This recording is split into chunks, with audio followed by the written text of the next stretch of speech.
네, 성경 공부 방법 5번째 시간입니다. 이제 우리가 통상적 방법을 배우는 거잖아요. 다른 무슨 특별한 기술을 배우는 게 아니라 성경 읽기의 통상적 방법을 배우는 겁니다. 그나저나 이 유인물 안 가져오신 분들은 지금 강의 시작하기 전에 얼른 가서 가져오시기 바랍니다. 혹시나 중간에 필요할 수 있으니까요. 그래서 통상적 방법을 배우는 건데, 통상적인 글 읽기의 과정을 우리가 한번 생각해 보면, 첫 단계는 무슨 글이든지 보면 글의 종류를 우리가 파악해야 됩니다. 이게 장르를 파악하는 거죠. 이게 신문 기사냐, 뭐 계약서냐, 시냐, 동화냐, 편지냐. 그 다음에 둘째 단계가 뭐냐면 자초지종을 듣는 거예요. 편지 글을 받으면 먼저 자초지종을 쭉 읽어봐야 되잖아요. 처음부터 끝까지. 그래서 전체 내용 파악이 항상 우선입니다. 전체 내용 파악이 항상 우선입니다. 이게 통상적인 모든 글에 대해서 그래요. 예를 들어서 이 성경 공부 방법이라는 이 책을 사가지고 1페이지만 평생 읽는 사람 아무도 없는 겁니다. 쭉 전체를 파악해야죠, 그죠? 자초지종을. 그 다음에 전체 내용이 이제 파악이 되면 세 번째 단계가 뭐냐면 그 전체 내용에 비추어서 부분을 더 깊게 이해하고, 부분을 또 이해한 걸 바탕으로 전체 내용을 더 새롭게 이해하고, 이런 해석학적 나선 구조를 이제 경험해 가는 평생에 걸친 과정이 성경 공부 방법이다. 성경 공부의 과정이다. 그래서 이 과정을 반복하면서 이런 통상적 성경 읽기의 과정을, 묵상 방법을 반복해 가면서 성경을 묵상하는 데 있어서 가장 기초가 되는 이제, 그리고 가장 많은 시간을 할애해야 되는 부분이 뭐냐 하면 바로 관찰입니다. 관찰의 과정이 제일 중요합니다. 관찰만 잘 돼도 하여튼 뭐 80%는 해결된 거예요. 관찰만. 뭐라고 적혀 있는지만 정확하게 파악해도 80%는 해결된 것입니다. 그럼 무엇을 관찰해야 되느냐? 이제 제일 이제 중요한 게 육하 원칙이죠. 육하 원칙이 뭡니까? 언제, 어디서, 누가, 무엇을, 왜, 어떻게. 육하 원칙이 이제 제일 중요해요.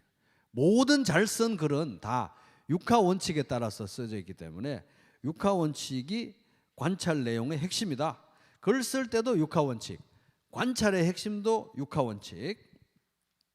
그리고 이제 이 교재에 보면은 또 그 이외에, 육하 원칙 이외에 관찰의 실마리를 6가지 제공합니다. 그게 이제 185페이지부터 쭉 239페이지까지 관찰의 실마리를 6개 제공하는데, 빠르게 한번 요약해 드리면, 첫 번째는 따라해 보겠습니다. 강조된 것. 강조된 것이 뭔지 관찰해야 돼요. 강조된 것이 가장 일반적인 방법은, 중요한 내용은 길게 쓰겠죠. 5페이지짜리 편지를 쓴다고 하면 제일 중요한 내용의 지면을 많이 할애할 것입니다.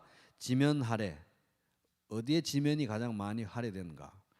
또 명시적으로 어떤 사람은 이게 내가 말하고자 하는 핵심 내용이야, 목적이야, 이런 걸 명시적으로 적어 놓는 데도 있습니다. 그런 걸 이제 우리가 강조된 것을 유심히 관찰해야 되고, 두 번째는 반복된 거. 중요한 건 다 반복하게 말해야 되거든요. 그래서 반복된 거를 우리가 관찰해야 됩니다. 단어가 반복될 수도 있고, 표현이 반복될 수도 있고, 어떤 패턴이 반복될 수도 있고, 등장인물이 계속 반복해서 나올 수도 있습니다. 반복된 게 중요합니다. 그 다음에 이제 서로 연관된 거, 연관성을 찾는 겁니다. 그게 이제 일반적인 내용을 먼저 얘기하고 구체적인 걸 또 상세히 얘기하는 그런 관련성이 있을 수도 있고, 질문을 해놓고 답을 하는 수도 있고요. 이제 이거는 나중에 다 살펴보니까 이제 또 너무 지금 막 찾으실 필요는 없습니다. 어차피 또 나중에 볼 거니까요. 그 다음에 이제 원인과 결과, 이것이 원인이 되고 저것이 결과가 되는, 원인과 결과의 가장 일반적인 표현 방법은 그러므로입니다. 그러므로. 그래서 성경보다 그러므로가 나오면 정신 번쩍 들어야 되는 거예요. 앞에 거는 원인, 뒤에 거는 결과. 그러므로. 그 다음에 뭐 이제 또 이제 방금 제가 이제 세 번째 서로 연관된 거 그랬잖아요. 서로 연관된 거에 대해서 이 핸드릭스 교수님 뭐라고 그러냐면은 관찰의 주된 목적 중 하나는 본문 속에 담겨진 단어나 구절들의 연관성, 상관성을 발견하는 것이다. 당연한 거죠. 우리가 성경을 그림 맞추기 퍼즐로 이렇게 보면은 그림 맞추기 퍼즐 할 때 제일 먼저 하는 게 뭐죠? 테두리잖아요. 테두리. 전체 그림을 파악해야 되니까 테두리를 딱 하고 나서 그 다음에 각 피스들이 서로 어떤 연관을 가지고 있는지 연관성을 살펴야 그림을 완성할 수 있거든요. 그러니까 연관성 살피는 게 당연히 중요한 거죠. 그러니까 이게 뭐 특별히 새로운 기술을 배우는 게 아니라 심지어 그림 맞추기 퍼즐을 할 때도 우리가 하는 거예요. 서로 뭔 관계가 있는가? 연관성 파악입니다.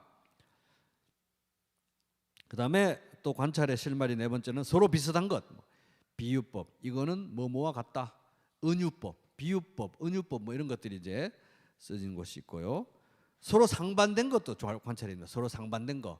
서로 상반될 때는 아까 이제 원인과 결과는 그러므로라 그랬잖아요. 서로 상반될 때 이걸 나타내는 가장 중요한 접속사가 있는데 그건 뭘까요? 그러나. 그러므로가 나와도 깜짝 놀라야 되는데 그러나가 나와도 깜짝 놀라야 되는 거. 뭘 이렇게 대조를 하려고 하나? 앞뒤가 상반되네. 그러나가 나와도 우리가 자세히 살펴야 됩니다. 그 다음에 여섯 번째 내용이 실생활에 도움이 되는 내용 이렇게 적어놨어요. 근데 실생활에 도움이 된다는 것은 결국은 뭐냐 하면 우리의 현실에 직접적 관련성을 갖는 문제들. 성경은 사실 다 우리 생활에 직접적 관련성을 다 갖게 돼 있어요. 근데 직접적 관련성을 갖는 현실적인 문제들을 관찰해서 이제 해석하고 적용하라 이건데 이 취지는 뭐냐 하면은 이런 겁니다. 성경이 기록된 건 최소한 지금부터 2000년 전인데 엄청 오래된 책이잖아요. 시간적으로, 문화적으로.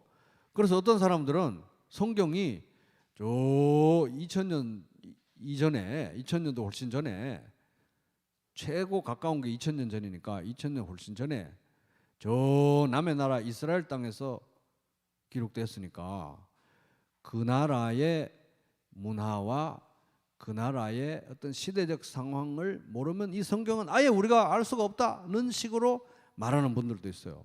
그건 그렇지 않습니다. 이 성경은 모든 인류를 위해서 쓴 책이기 때문에 통상적 방법을 가지고 읽으면 대부분의 중요한 내용들을 다 이해할 수가 있어요. 오히려 우리가 더 중요한 건 뭐냐 하면 그렇게 시간적으로 2000년이나 떨어져 있고 지리적으로 시간과 문화적으로 떨어져 있음에도 불구하고 성경에 등장하는 사람들이 우리하고 똑같은 사람들이라는 걸 우리가 유념해 둬야 돼요. 그래서 문화적, 시대적 차이점에도 불구하고 우리가 느끼는 똑같은 아픔과 똑같은 생각과 동일한 경험들을 하고 있는 거예요. 그래서 오래 사신 분들은 다 그러시잖아요. 살아보니까 사람 사는 게 다 사람 사는 게 다 거기서 거기 들어가잖아요. 여기 성경에 나오는 얘기도 마찬가지예요. 무슨 달나라 사람들 얘기하는 게 아니고 이렇게 오랜 시간과 이렇게 지리적으로 문화적으로 시간적으로 떨어져 있지만 우리가 통상적 방법으로 자세히 들여다보면 우리하고 똑같은 경험을 하고 있는 똑같은 사람들이구나. 그래서 동감할 수 있구나. 오히려 이걸 찾는 거지. 시간적으로 시대적으로 막 문화적으로 떨어져 있으니까 그쪽 사람들만 이해할 수 있는 책인 것처럼 그렇게 생각하면 안 된다는 겁니다. 그래서 이제 큰 그림 이제 또 관찰을 할 때 이제 우리가 또 생각해야 될 건 뭐냐면 관찰을 이제 여기 성경에 이제 성경이래 이 책에 관찰 해석 적용이 나오니까 관찰이 제일 먼저 나오니까 관찰부터 해야 된다고 생각해서 바로 성경책 열고 막 한 절 딱 선택해서 관찰부터 이렇게 들어가면 안 된다는 거예요. 숲이 항상 먼저, 큰 그림이 먼저다. 따라해 보겠습니다. 큰 그림이 먼저다. 옆 사람에게 또 이렇게 또 힘을 주고 격려를 하면서 눈을 부라리면서 한번 옆 사람에게 큰 그림이 먼저입니다. 이렇게 한번 얘기해 보겠습니다. 예. 자, 한 번만 더 할게요. 옆 사람에게 숲이 먼저라니까요. 숲이 먼저예요. 숲이 큰 그림이 먼저인 것입니다. 항상 큰 그림을 파악하고 부분을 파악해야 돼요. 큰 그림이 왜냐하면 모든 글을 읽을 때 다 그렇게 하니까요. 어떤 글을 읽을 때 우리가 딱 첫 줄에 멈춰서 그것만 읽고 있는 사람이 누가 있습니까? 항상 큰 그림이 먼저, 숲이 먼저고 그래서 숲을 파악해서 최소한 뭐를 파악해야 된다? 집으로 가는 길 정도는 알아야 되는 거예요. 집으로 가는 길을 알고 그래서 수없이 그 길을 왔다 갔다 하다가 익숙해지면 여기 이런 꽃이 있었네 이렇게 관찰이 심오하게 문맥 속에서 들어갈 수 있는 것입니다. 진행될 수 있는 것입니다. 그래서 나는 시간이 없다. 그래서 전체도 공부하고 부분도 공부하고 이럴 시간이 없다. 그러면 어떻게 둘 중 하나만 할 시간이 있다면 어떻게 해야 되겠습니까? 전체를 해야 될까요? 부분을 해야 될까요? 전체를 해야죠. 그러니까 정말 나는 시간이 없다. 막 관찰하고 들여다볼 시간이 없다 이러면 자꾸 읽으면 되는 거예요. 제일 간단한 방법은 자꾸 읽는 것입니다. 독서 100편 의자현 같은 책을 100번 읽으면 뜻이 저절로 나타난다. 독서 100편 의자현 이렇게 했잖아요. 그죠? 많이 읽는 게 제일 중요하고 큰 그림 전체 그림을 파악하는 게 제일 중요하다. 가장 많은 시간을 이제 투자해야 될 게 이제 관찰이라고 했는데요. 그래서 관찰은 뭐냐? 뭐라고 적혀 있냐는 거예요. 뭐라고 적혀 있냐? 도대체 뭐라고 적혀 있는가? 정확히 이 부분에서 뭐라고 말씀하시는가를 해석과 적용하기 전에 제발 해석과 적용하기 전에 뭐라고 적혀 있는지를 정확히 파악하는 게 제일 중요한 것입니다. 해석과 적용은 나중에 해도 돼요. 제일 중요한 거 80%의 에너지는 뭐라고 적혀 있는지를 정확히 정성 들여서 살펴보는 게 제일 중요해요. 그래서 그렇게 해야 가장 많은 시간을 받고 할애해서 정확한 내용을 파악을 해야 어디에 말려들지 않냐 하면 이단과 사입이 안 말려드는 거예요. 성경 대충 보고 있다가 이단 사입이들이 와서 훅 이렇게 들이밀면 깜짝 놀라가지고 넘어간다는 겁니다. 자세히 보면 그런 일이 없어요. 그래서 관찰이 제일 중요하고 특별히 큰 그림을 파악하는 것이 이제 중요하다. 그다음에 이제 단락 이런 얘기를 드리고 단락별로 이제 하라고 이제 숙제도 내드리고 했는데 단락에 대해서 많이 힘들어하시는 것 같아가지고 제가 좀 문제지 3페이지에 보면 단락에 대해서 좀 필요한 자료를 가져왔습니다. 세 번째 페이지 보시면은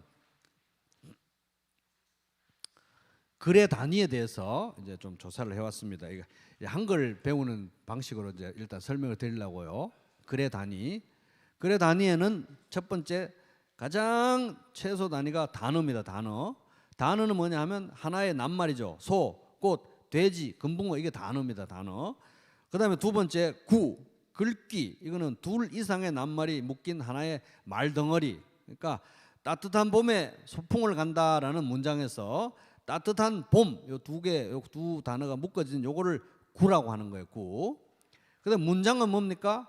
마침표나 쉼표나 물음표를 찍는 글의 단위. 그 위에 따뜻한 봄에 소풍을 간다 이게 한 문장인 거예요. 왜? 마침표 찍혀져 있으니까, 물음표 찍혀져 있으니까, 그다음에 느낌표 찍혀져 있으니까 이런 게 있으면은 문장 끝 부호가 찍히는 곳이 문장 단위인 겁니다.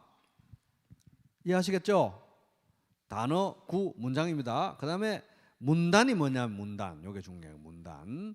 문단은 뭐냐 하면은 이렇게 나중에 이제 설교 요약이나 이런 거 제가 나중에 좀 이따 볼 테니까 보고 말씀드리겠습니다만은 글을 쓰다 보면 이제 이 글 덩어리가 있고 줄을 한 칸 비워놓고 또 이렇게 쓰거나 첫 글자를 이렇게 들여 쓰는 그 부분 있죠. 그게 문단이 바뀌는 거예요. 문단이 글 덩어리가 바뀐다는 겁니다. 그거 왜 바꾸겠어요? 내용이 달라지니까. 내용이 달라지니까. 그래서 그걸 문단이라고 하는데 성경 연구의 기본 단위가 문단입니다. 문단. 따라볼게요. 문단. 핸드릭스 교수님도 교재 171페이지에 단락은 어떤 주제나 생각을 다루는 관련된 문장이나 진술들이 모인 것이다. 그러므로 단락은 관찰을 하기에 적절한 단위다. 단락이나 문단은 또 우리나라 말에서는 또 왔다 갔다 해요. 그래서 단락이나 문단 다 비슷한 말로 보면 됩니다. 일단 그래서 문단이 성경 연구의 기본 단위라는 거예요. 문장이 아니고. 왜? 생각의 덩어리는 단락 문단이니까. 그래서 일단 문단은 들여 쓰거나 줄을 바꾸는 단위를 말하는 거고요. 패러그래프예요. 패러그래프. 그다음 단락이란 말이 있는데 그래서 이제 요거 설명을 일단 드리고 문단하고 단락은 그냥 비슷한 말로 퉁치고 넘어가려고 그래요. 왜냐하면 이거 이제 어차피 원어로 해야 되고 그러다 보면 복잡해져서 그냥 우리말식으로 그냥 퉁치고 넘어갑니다. 단락은 사실은 문단보다는 조금 큰 개념이 될 수 있어요. 단락은. 그래서 한 단락 속에 문단이 두세 개 들어갈 수도 있고 문단이 하나일 수도 있는데, 자, 문단과 단락은 어떤 말이죠? 비슷한 말로 퉁치고 넘어갑니다. 그래서 이제 어쨌든 단락인데, 그래서 저는 이제 이 성경 공부할 때는 단락이란 말만 쓰려고요. 문단이란 말 안 쓰고. 따라해보겠습니다. 단락. 단락이 듣기도 좋잖아요. 단락. 그 단락이란 말만 가지고 합니다. 단락만 이제 생각하시면 돼요. 그래서 단락은 한 편의 글 속에 있는 작은 주제들을 표현하는 작은 글 단위다. 그래서 이제 글 잘 쓰는 사람들은, 엉망진창으로 쓰는 사람들 말고 글 기본적으로 쓸 줄 아는 사람들은 분명한 전체적인 목적과 의도와 주제가 있어요. 뭘 말하려고 하는 게 있어야 되겠죠. 그걸 가지고 육하 원칙에 따라서 씁니다. 근데 일관된 흐름을 가지고 써요. 그리고 막 생각을 흩어놓는 게 아니라 덩어리 지어놔요. 그게 생각의 덩어리가 바로 단락이다. 따라해볼게요. 단락. 그게 생각의 덩어리가 단락이라는 겁니다. 그리고 단락과 단락은 논리적 흐름을 따라서 자연스럽게 흐르도록 된 게 잘 쓴 글이라는 거예요. 성경은 하나님 말씀이니까 당연히 그렇게 돼 있죠. 성경의 저자들은 우리가 성경 읽을 때 보세요. 자, 오늘 한번 운세 볼까? 착! 가롯 유다가 목을 메어 죽었더라. 뭐 이런 식으로 뭐 토정비결 보듯이 무슨 뭐 운수 보듯이 뭐 무슨 내용도 모르는 연불 외우듯이 이런 식으로 성경을 보라고 성경 저자들이 성경을 쓰지 않았고요. 다 주제를 가지고 흐름에 맞춰서 단락과 단락을 다 생각의 덩어리들을 정연하게 이렇게 진행된 글이라는 겁니다. 그래서 어쨌든 전체 그림을 파악하는 게 중요하고, 테두리, 아까 그 그림 맞추기 퍼즐 테두리 보고 부분과 부분들이 어떻게 연결되어 있는지 잘 살펴서 전체 그림 안에서 부분을 이해하고 부분을 이해해서 또 전체를 선명하게 파악하고 이런 과정을 거쳐가야 된다. 어쨌든 성경 연구의 최소 단위는 단락이에요. 단락. 그래서 실제로 제가 이렇게 말씀드리지만은 뭐 바쁜 생활 속에서 항상 단락별로 성경을 공부하시기는 쉽지는 않습니다. 그러나 항상 알아야 돼요. 최소한 한 구절은 내 마음대로 볼 게 아니라 단락의 문맥 속에서 봐야 되는 거구나. 이 정도는 알고 생각을 하셔야 되는 거예요. 성경을 막 척 펴서 아무데나 동떨어지게 읽어도 되는 책인 것처럼 그렇게 보면 안 되고, 항상 단락과 전체의 문맥 속에서 봐야 되는 통상적 방법이 중요하다 하는 겁니다. 그래서 우리가 지금까지 이제 가장 강조한 건 끊어읽기죠. 끊어읽기. 끊어읽기를 왜 저렇게 끊어읽기를 시키나? 끊어읽기가 하여튼 제일 중요해요. 옆 사람의 끊어읽기가 제일 중요합니다. 아무리 강조해도 지나치지 않습니다. 아무리 끊어읽기가 제일 중요해요. 처음과 끝이에요. 끊어읽기가 제일 중요하는데 끊어읽기를 왜 하냐는 거예요. 끊어읽기를 왜 하냐? 끊어읽기를 하는 이유가 바로 이 단락의 핵심 내용, 단락으로 구성된 전체 핵심 내용을, 전체 그림을 그리려고 끊어읽기 하는 거예요. 그 구석진 곳에만 그게 갇혀서 그것만 들여다보려고 끊어읽기를 하는 게 아니라 문장과 문장이 연결된 단락의 즉 전체 그림 핵심 내용을 개요, 요점 정리 우리 힘들었잖아요. 하여튼 단락의 요점을, 핵심 내용을 파악하기 위해서 끊어읽기를 하는 거고, 단락의 요점을 왜 파악합니까? 단락과 단락 사이에 또 관계를 해서 항상 전체 그림을 파악하는데 우리가 중심을 둬야 된다는 거예요. 전체 그림. 그러니까 사실은 이제 이 교과서를 우리가 지금 거꾸로 공부하는 거예요. 읽어보시면 알겠지만은. 그래서 끊어읽기의 목적은 단락의 핵심 내용, 단락의 요점을, 요지를 파악하는 데 목적이 있다. 그래서 이제 핸드릭스 교수님도 그렇게 얘기합니다. 관찰에는 끝이 없다. 관찰의 열매들을 요약하는 도표의 중요성에 대해서 알아보았다. 240페이지. 관찰한 정보들을 종합하여 일반적인 원리로 발전시키지 않으면 그 정보들은 우리에게 그저 무의미할 뿐이다. 그래서 나중에 뒤에 보면 도표도 막 그리는데요. 도표 그리기 어려워요. 해봐서 아는데 도표 그리기 어렵습니다. 도표 안 그려도 돼요. 도표는 잘 그려진 게 스터디 바이블 보면 많이 나와요. 도표는 안 그려도 되지만 중요한 건 도표를 왜 그리느냐. 전체 그림을 보기 위해서 도표를 그리는데, 이렇게 전체 그림으로 모아지고 요약되고 요점 정리가 안 된 산만하게 흩어진 정보들은 아무 의미가 없다는 거예요. 요점 정리 시작. 요점 정리가 제일 중요해요. 그래서 끊어읽기 다음으로 중요한 건 요점 정리. 옆 사람에게 요점 정리가 이렇게 중요한 것입니다. 한번 얘기할게요. 잠도 깨우고 옆 사람에게 요점 정리가 이렇게 중요합니다. 요점 정리. 요점 정리 힘드셨죠? 요점 정리가 근데 너무너무 중요해요. 끊어읽기 다음으로 중요한 게 요점 정리. 제일 중요합니다. 요점 정리. 그래서 끊어읽기를 왜 하느냐? 요점 정리하려고 끊어읽는 거예요. 정확한 요점 정리, 요지 파악, 개요 파악을 위해서 끊어읽기를 하는 거예요.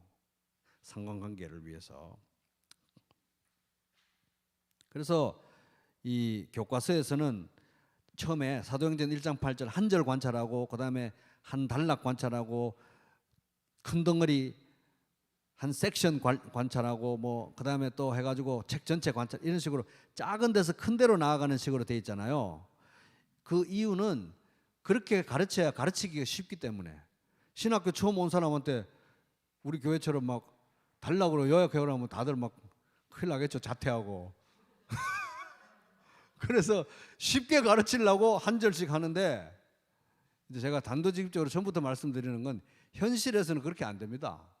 현실은 무조건 처음부터 크게 읽어야 돼요. 크게 전체 그림을 파악을 하고 하다못해 그림 맞추기 퍼즐도 전체 그림을 해야 되는데 한 절씩 그렇게 들여다봐가지고 안 되고 일단 전체 그림을 파악하는 게 전체 그림이나 뭐 수백 번도 하는데요. 전체 그림을 파악하는 게 정말로 중요합니다. 항상 전체에서 부분으로 가고 부분에서 또 전체로 가는 게 중요하다. 그래서 사실은 현실적으로는 그렇게 되는 게 아니고 전체 그림을 파악하고 부분과 각 부분보다 더 하위 개념인 각절의 의미를 파악하는 게 안전하다. 실제로 그렇게 해야 되는 거고요. 초등학생들도 다 그렇게 하는데 우리가 그러면 안 되죠. 그래서 핸드릭스 교수님도 솔직하게 그렇게 얘기를 합니다. 방금 그렇게 했잖아요. 무엇보다도 저희도 저자의 의도를 파악하는데 결정적 역할을 하는 전체 구조를 한눈에 보여준다는 사실. 자기도 말하는 거예요. 저자의 의도를 파악하는데 결정적 역할을 하는 것은 전체 구조다. 전체 구조를 모르면 저자의 의도가 파악이 안 되고. 그래서 도표를 왜 그리냐 이 사람이. 전체 구조를 파악하기 위해서. 전체 그림이 제일 중요한 거예요. 저자의 의도는 전체 그림을 못 그리면 저자의 의도는 파악 못하는 겁니다. 그림 맞추기 퍼즐 전체 그림을 못 그리면 저자가 뭔 그림을 그리는지 어떻게 압니까? 그죠? 전체 그림이 제일 중요합니다. 그래서 현실적으로는 사실은 큰 부분에서 작은 부분으로 간다. 현실에서는 항상 숲이 먼저다. 집에 가는 길을 파악하고 나서 관찰은 천천히 평생에 걸쳐서 관찰하는. 부분을 관찰하다 보면 전체 그림이 떠오르는 게 아니라는 거예요. 이거 굉장히 중요한 겁니다. 이거 부분을 관찰한다고 해서 전체 그림이 퍽 떠오르는 게 아니라는 거예요. 반복해서 전체를 읽다 보면 전체 그림이 그려지고 그게 맞춰서 부분을 이해해가는 것입니다. 그래서 관찰을 무한대로 관찰하는 게 아니라 전체 그림을 이해하기 위해서 관찰하는 거예요. 관찰.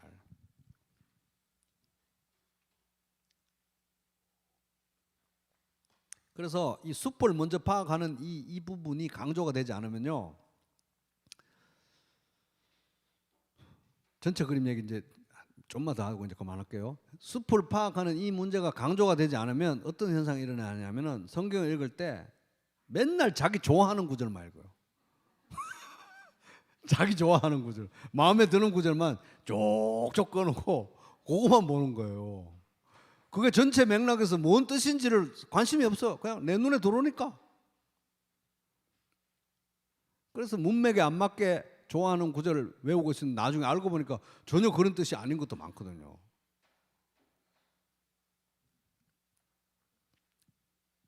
가장 위험한 거는 그거보다 더 위험한 거는 뭐냐면 전체 맥락에 맞지 않게 지엽적인 부분을 저자의 의도에 관계없이 자기 마음대로 해석해 가지고 이단과 사입이나 아니면 불건전한 가르침으로 흘러가는 게 제일 위험한 것입니다. 그래서 항상 전체 그림이 중요하다. 저자의 의도, 문맥, 통상적 방법 이런 정신이 중요해요. 이런 개별적 테크니크보다 저자의 의도, 문맥, 통상적 방법이 제일 중요한 거예요. 한번 따라 볼게요. 저자의 의도, 문맥, 통상적 방법. 그래서 하여튼 이 성경 공부 방법 끝나고 나서 저자의 의도에 대해서 하여튼 이게 막 뼈에 사무쳐 가지고 어떤 사람이 성경 보면서 얘기하는데 저자의 의도하고 상관없이 딴 얘기하는 거면 막 분노가 막 치밀어 올라야 돼요. 그때는 이거 공부 끝나고 나시면은 뼈에 새겨져 가지고. 그리고 어떤 사람이 막 문맥에도 안 맞게 어떤 얘기를 하는 거면 화가 나야 돼요. 저자의 의도, 문맥, 통상적 방법이잖아요. 어떤 사람이 성경을 보는데 무슨 암호해도 가듯이 이상하게 풀면 막 화가 나야 되는 거예요. 통상적 방법을 해야지. 하나님이 인간의 말로 성경을 주셨는데 이게 이 정신이 새겨진다 하면 정말 3분의 2 목표 달성한 것입니다. 정신이 더 중요해요. 정신이 항상. 그래서 그런 의미에서 우리가 이제 성경 공부 방법을 배우는데 빌립보서를 우리가 이 본문으로 선택해서 30번 읽기를 하고 24번 읽기를 하는 이유가 바로 전체 그림 파악이 얼마나 중요한지, 반복해서 읽는 것이 얼마나 중요한지를 체험하기 위해서 숙제를 이제 내는 것입니다. 그래서 지금까지 반복해온 가장 중요한 그 기법 중에 하나가 끈을 읽기고, 그 다음에 요점 정리 두 가지. 끈을 읽기와 요점 한번 따라볼게요. 끈을 읽기와 요점 정리. 하여튼 성경 공부를 앞으로 누구한테 내가 가르쳐 준다? 끈을 읽기, 요점 정리만 잘 가르쳐 줘도 정말 잘 가르치시는 거예요. 끈을 읽기, 요점 정리. 끈을 읽기, 요점 정리. 근데 해보면 제일 하기 싫은 게 끈을 읽기, 요점 정리. 성경도 읽을 때 우리가 정신을 빼놓고 그냥 아무 뜻도 모르고 그냥 뇌를 비운 상태에서 쭉 읽어 나오면 마음이 편하시죠? 근데 이거를 정말 중요한 연애 편지 읽듯이 이렇게 고통하게 생각하다 읽다 보면 막 머리 아프잖아요. 그렇게 읽어야 되는 거예요. 왜? 이 연애 편지니까. 다른 글은 그렇게 안 읽으면서 꼭 성경 읽을 때는 내 스위치를 딱 끄고 나서 쭉 한도 끝 없이 읽어가니까 안 된다는 거예요.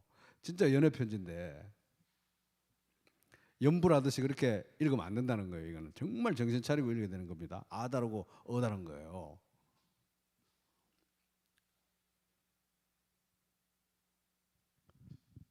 그래서 이제 또 말씀드리고 싶은 거는 끈을 읽기 하는데 이거 있잖아요. 이제 초등학생이 하는 끈을 읽기의 식으로 이렇게 말씀을 드려서 그렇지 사실은 이게 이 정식 신학교에서는 히브리어, 헬라어 구문 분해 과정에 해당, 구문 분석에 해당되는 거기 때문에 이거 이 삶을 변화시키는 성경 공부 방법보다 훨씬 고급진 기술이 끈을 읽기예요. 끈을 읽기. 그러니까 그걸 하고 계신 거니까 엄청 자부심을 가져도 되시고요. 어렵더라도 낙심하지 않으시기 바랍니다. 굉장히 중요한 거예요. 이거. 굉장히 고급진 기술입니다. 고급진 기술. 옆 사람에게 고급진 기술입니다. 이렇게 한번 해볼게요. 굉장히 익혀두시면 고급진 기술입니다. 평생. 그래서 성경 필사를 누가 앞으로 끊어읽기식으로 성경 필사를 해가지고 딱 자식들에게 이렇게 한번 보여주시면 되게 폼나실 것 같아요. 끊어읽기식으로 성경 필사를 전체를 하시는 거예요. 야심이 막 생기시죠. 그래서 끊어읽기가 정말 중요하다. 그 다음에 둘째가 이제 요점 정리인데요. 요점 정리. 이 요약에 관해서 이제 숙제를 내드렸는데 이게 피곤합니다, 사실은. 근데 요약은 결국 요점 정리예요. 따라볼게요. 요점 정리. 요약은 요점 정리입니다. 근데 요점이 뭐냐? 요점이라는 거 다 아시잖아요, 그죠? 근데 요점 정리가 뭐 새로운 얘기가 아니고요. 공부를 할 때도, 회사에서 무슨 보고를 할 때도, 일상생활을 할 때도, 하여튼 모든 종류의 대화, 일상 대화에 있어도 요점 정리가 제일 중요해요.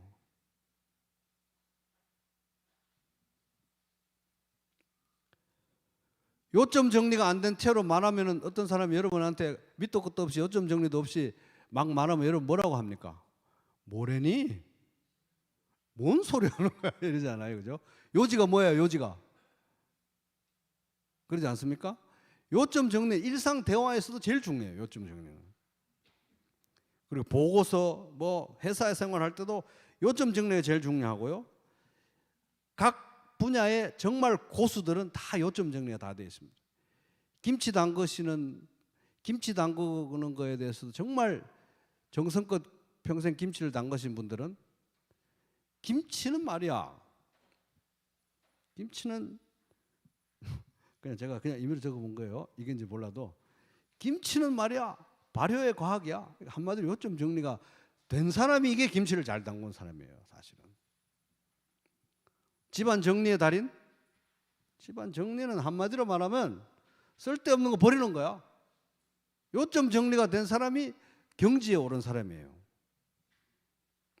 빨래의 달인. 빨래 핵심은 묵히지 않는다. 저거 봤는데 많은지 안 모르겠습니다만. 요리의 달인. 뭐니 해도 간장이다. 뭔가 해도 요약이 돼야 이게 잠깐 도가 텄다는 얘기거든요. 뭔가 경제에 이르렀다는 얘기인데 성경도 마찬가지인 것입니다. 요점이 제일 중요해요. 요점이. 핵심 파악이. 왜냐하면 성경은 일관되게 써진 글이기 때문입니다.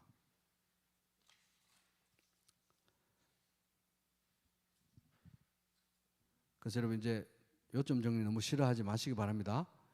왜냐하면 다른 거 할 때는 다 요점 정리하고 살기 때문에. 근데 다른 거 할 때는 다 요점 정리하고 어떤 사람이 요점 정리 안 되면 말하면 화내고 이러는데 왜 성경은 요점 정리 이렇게 싫어할까요, 우리가? 그것은 우리가 성경을 싫어하기 때문일 수도 있지만 또 다른 하나의 원인은 지금까지 성경을 너무 통상적인 방법이 아닌 방법으로 읽어왔다는 반증이기도 합니다. 요점 정리 안 하면서 읽은 거거든요. 요점이 뭔지, 요지가 뭔지 관심이 없이 읽으니까 그랬던 거죠, 사실은. 그래서 통상적 방법으로 읽으면 교육을 받은 사람이나 받지 않은 사람이라도 정말 대화할 때처럼 요지가 뭐니? 하고 싶은 말이 뭐야 도대체? 진짜 하고 싶은 말이 뭔데?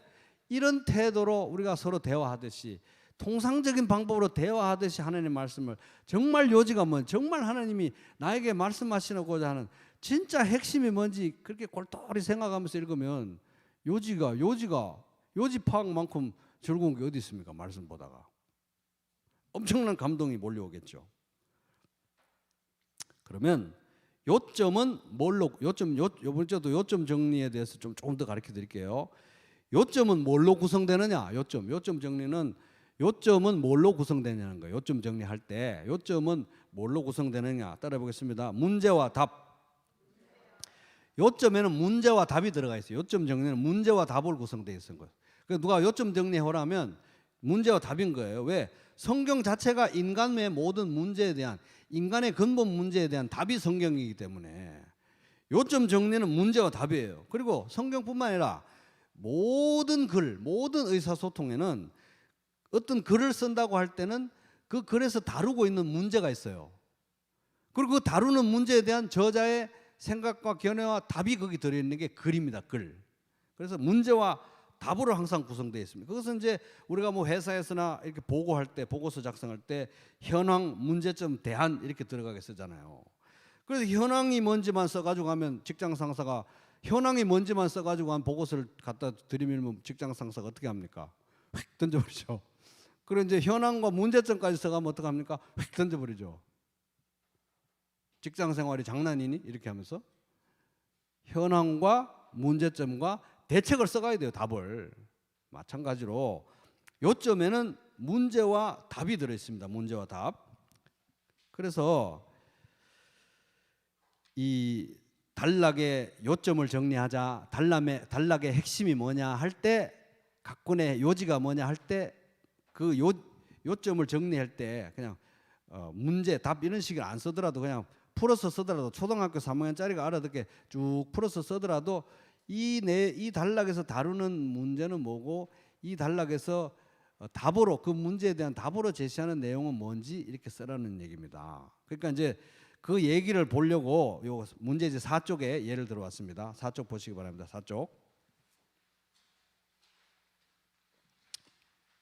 여기서 이제 요점 정리 한번 해보겠습니다. 이걸 텍스트로 해서 요점 정리해 보겠습니다. 4페이지 펴셨어요? 밭에서 수확해온 순무는 뿌리와 줄기를 다듬고 깨끗이 씻은 후에 물기를 제거하여 적당한 크기로 나박썰기를 하였습니다. 줄 바꾸고 줄 띄우고 한 칸 건너뛰었죠. 제가 줄을 왜 여기 한 칸 건너뛰었을까요? 내용이 바뀌니까요. 단락이 바뀐 거예요. 내용이 달라진 거예요. 자, 방금 밭에서 수확한 순무는 뿌리와 줄기를 다듬고, 여기 뭐에 대해서 다루고 있는 겁니까? 그렇죠. 순무를 어떻게 다듬는지, 순무 다듬는 법에 대해서 얘기하죠. 그다음 당근은 순무와 같이 나박 썰기를 하여 준비하고, 쪽파는 줄기를 다듬어 적당한 크기로 듬성듬성 자르고, 순무 잎은 소금을 약간 뿌려서 숨이 죽을 정도로 살짝 절입니다. 이거 뭔 내용입니까? 당근을 같이 어떻게 준비할 건가 하는 거죠? 그죠? 당근, 쪽파, 순무. 그 다음에 또 제가 한 칸 비운 이유는 뭐겠습니까?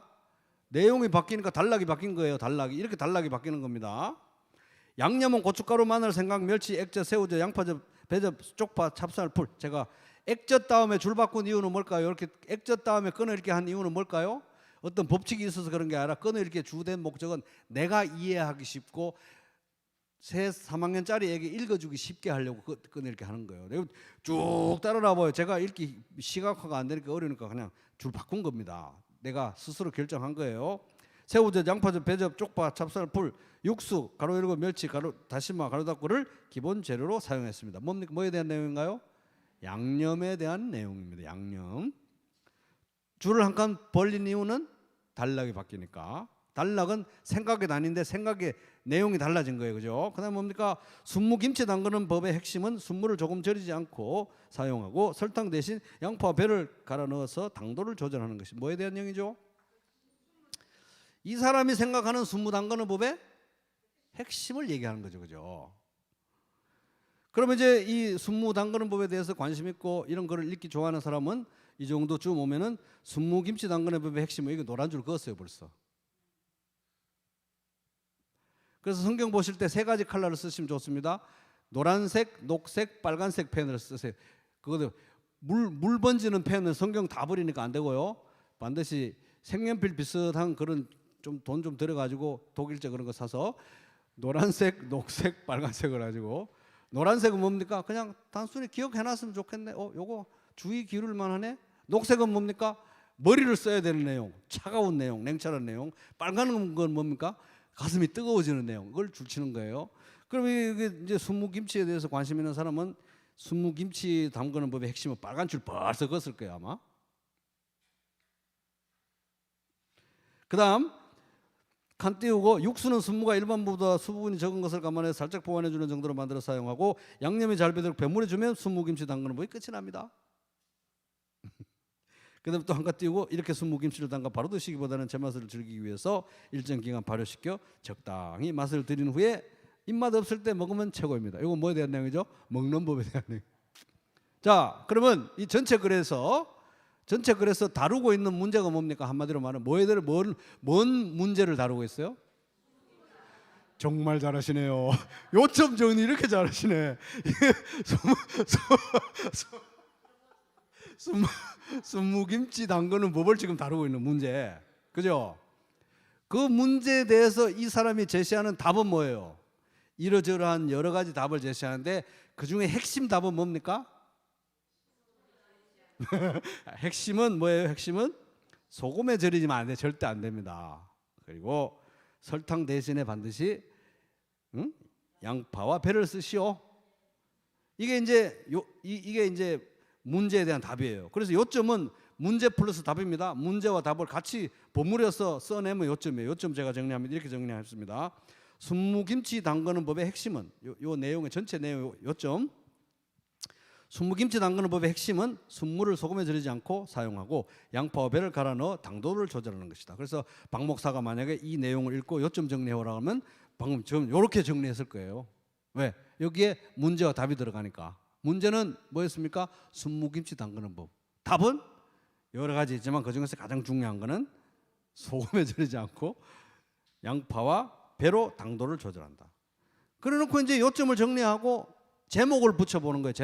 제목은 뭡니까? 눈길 끌고 탁 기억하기 좋고 캐치가 딱 되는 그런 짧은 문구가 제목인데, 제목은 뭐라고 붙일까요?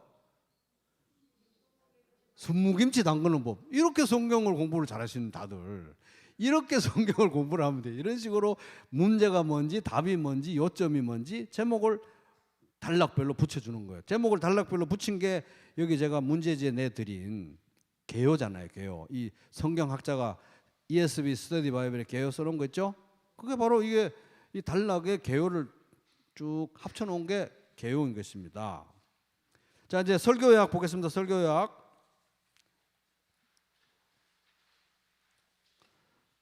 설교 요약 제가 해놓은 거 있죠? 설교 요약을 이제 보면서 문제를 내드릴게요. 설교 요약을 보면 제일 큰 단위로 볼 때 몇 단락입니까? 제일 큰 단위로 볼 때 몇 단락으로 볼 수 있죠? 이 설교 요약을 딱 보니까 세 단락. 그게 뭡니까? 서론과 본론과 결론이죠. 예. 그래서 큰 단락으로 보면 서론, 본론, 결론이에요. 설교 요약이. 본론이 어디서 시작합니까? 첫째, 둘째, 셋째에서 시작하는 거예요. 그죠? 그러면 이 설교 요약에서 다루고 있는 문제는 무엇입니까? 문제. 주로 제 설교 요약에는 이 다루고 있는 문제나 주제는 첫째 바로 앞에 나와요. 네, 맞아요. 전도자를 세워달라고 왜 기도해야 되는가? 이게 다루고 있는 문제예요. 이게 문제입니다. 다루고 있는 문제, 그죠? 설교약 보이시죠? 설교약 그 첨부 돼 있나요? 네. 전도자를 세워달라고 해야 되는, 기도해야 되는 이유가 뭐냐? 이게 문제예요. 답은 뭡니까? 답? 첫째, 둘째, 셋째가 답이죠. 그게 답이에요. 그게 이제 문제와 답인데, 문제와 답을 버무려서 요점을 정리하면 이런 겁니다. 요점. 우리가 전도자를 세워달라고 기도해야 되는 이유. 우리가 전도자를 세워달라고 기도해야 되는 이유는 전할 수 없는 복음은 복음이 아니고 일꾼이 없으면 추수를 할 수 없고 전도자는 하나님의 선물이기 때문이다. 이렇게 요점 정리할 수 있겠죠? 이렇게 정리된 요점으로 설교 전체를 요점을 정리를 하고 나서 제목은 더 간단하게 붙여야 되니까 뭐로 붙였습니까? 전도자를 위한 기도 이렇게 붙인 겁니다. 이렇게 성경 공부해 나가는 거예요. 그래서 빌립보서는 총 몇 단락인가 이렇게 큰 덩치로 나누고 각 단락은 뭔 내용인가 또 나누고 빌립보서 전체는 한마디로 하면 요점이 뭔가 이렇게 해 나가는 게 요점 정리의 방법인 것입니다. 그래서 성경 공부 방법에 가장 중요한 기법 두 가지 지금까지 계속 반복되는데 끊어읽기와 요점 정리 시작. 이것은 무슨 기발한 방법을 가르쳐 드리는 게 아니라 이 세상에 존재하는 모든 글을 읽을 때 끊어읽기와 요점 정리가 안 되면 안 되는 거예요. 요점이 정리 안 됐잖아요. 잘 모른다는 거예요. 요점 정리 안 된 사람은 잘 모르는 사람이에요. 안 그렇습니까? 이게 누구하고 대화하다 보면은 요점 정리가 안 하고 생각이 명쾌하지 않고 이 얘기했다가 저 얘기했다가 한도 끝도 한다고 할 때 딱 보면 그 사람은 그거 모르는 사람이에요. 아는 사람은 정확하게 한마디로 하면 이겁니다. 요점 정리되는 거죠.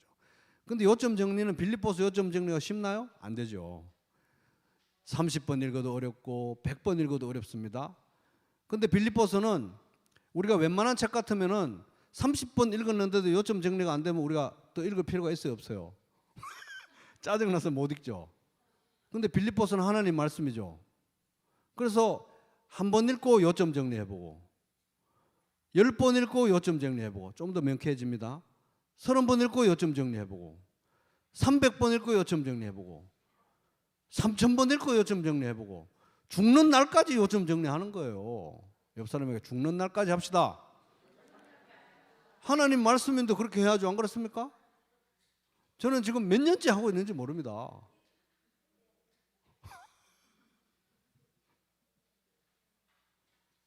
그래서 제가 이제 오늘 그거 시간 좀 지났지만은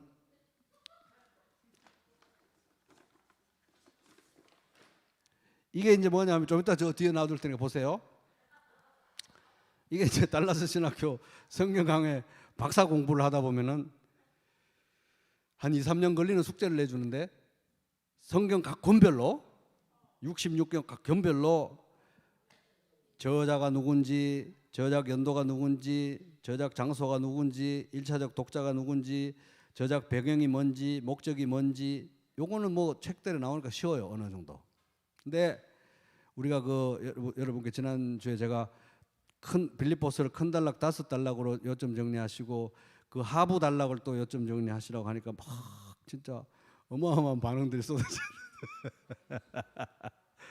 이제 이걸 이제 그 성경 각 건별로 큰 단락, 2차 단락, 3차 단락, 어떤 건 심하면 4차까지 내려갔어. 단락까지 4차까지 내려가서 이렇게 그렇게 이제 요약을 하는데 대충 제목만 적는 게 아니라 방금 문제와 답에 이렇게 보면서 문장 만드는겠죠. 그런 식으로 문장으로 요점 정리를 모든 단락을 해가지고 신구약을 다 쓰는데 신약만 300페이지더라고요. 300페이지. 근데 구약은 너무 두꺼워서 이렇게 제본을 안 했는데 구약은 한 600페이지.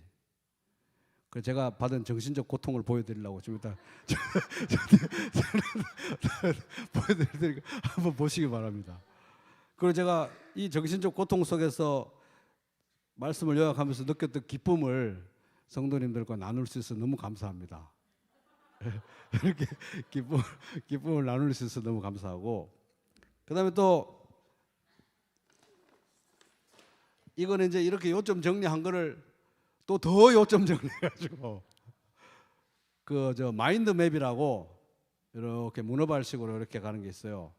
그런 그림으로 이걸 신구약을 다 정리해놨는데 이것을 하면서 느꼈던 정신적 고통도 좀 보여드리려고 뒤에 한번 놔드릴 테니까 보여드리겠습니다. 한번 수요일날 오신 분들만을 위해서, 주일날은 또 좀 그래서 수요일날 오신 분들만을 위해서 제가 놔드릴 테니까 한번 보시고, 주일날 오시는 분들 중에 보고 싶다 하는 분들 개인적으로 연락하시면 제가 보여드리겠습니다.